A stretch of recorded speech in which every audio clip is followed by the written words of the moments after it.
This is Good Taste Brekky with Chloe and Elle this morning. Now, last night, Elle, I've got you hooked on another reality TV show, haven't I? I don't have time for this. I get hooked really quick and what's that word? Invested. I get invested. Yes, and we are currently invested in Australian Ninja Warrior.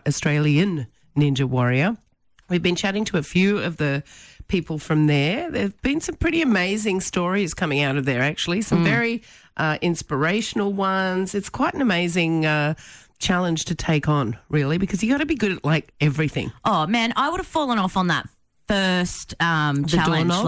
The doorknobs?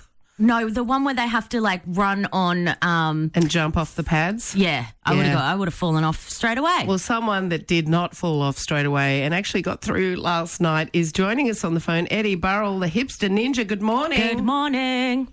G'day. How we doing, guys? G'day. Great, mate. How's it going?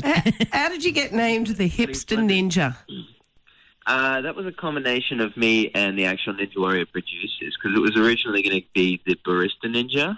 Ooh. And they're like, nah, Hipster Ninja's better. And I'm like, you know what? I agree. So can you do pictures on coffees and stuff?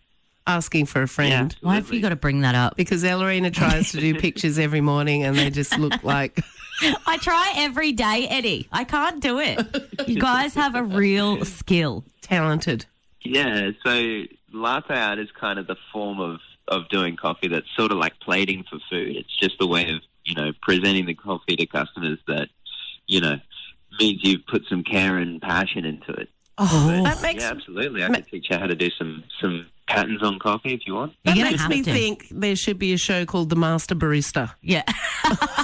That would go down real well. I reckon it would. That's such a good idea. Definitely. Now, Eddie, your fiance is actually an elite pole vaulter who has actually qualified for the 2020 Olympics. Did she give you some helpful tips for Ninja Warrior?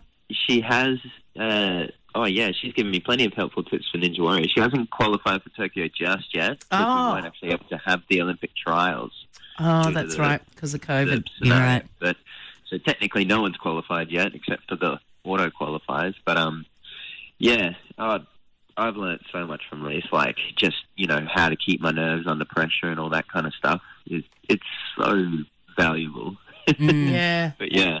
If only you had a big stick to get you through all those obstacles, like you could just pole vault over the top of them. That would really help, I think. Oh, dear me. That would have helped. Eddie, you were absolutely powering through last night's course, but you got a bit caught up on the invisible ladder. What happened there? So, well, that's a good question, because I had a game plan and I was actually talking to Bryson Klein about this last night, and he's kind of the reason why at the start of the invisible ladder I was kind of just trying to keep my arms straight and just use my shoulders. Right. But the way these were set up, they actually had quite a lot of give.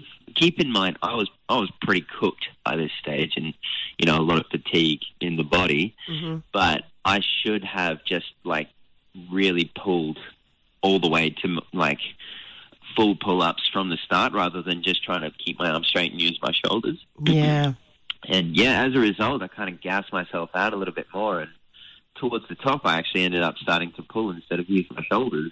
And it looked like, being where I was in that situation, I knew I would get through it because my grip was fine and I certainly wasn't going to be letting go of the rings, but it was just a matter of time just to make sure I had enough juice to actually do the pulls, if that makes sense. Yeah. But yeah. You're incredible to watch. And your Ninja Warrior journey actually started in your brother's honour. What do you think he would have thought about your performance last night? Because we thought it was incredible. Yeah, he would have been proud, absolutely. We talked about it a little bit before, obviously, the incident. Yeah. But, it was just nice to know. It was actually also Ron on his birthday that morning. Oh, wow. It was exactly on his birthday, so that was... Special. Yeah, it was pretty special. He helped you through. Oh, that's amazing. That's it. That's awesome. Eddie, how are you preparing for the grand final now? So the grand final, it was all filmed a little while back. Yeah, let's just pretend it wasn't, though. How did you prepare? Did I prepare? I was It's television secrets you're giving away here, mate. There wasn't a crazy amount of time between the semis and the grand finals because obviously due to the pandemic, everything was kind of getting pushed forward a little bit. Basically, making sure that the rest and recovery was on point, and that was probably the main thing. It's pretty taxing because all the runs go like from 9 p.m. till 3 a.m.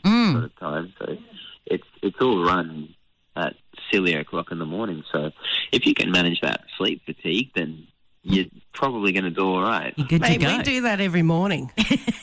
Whinge.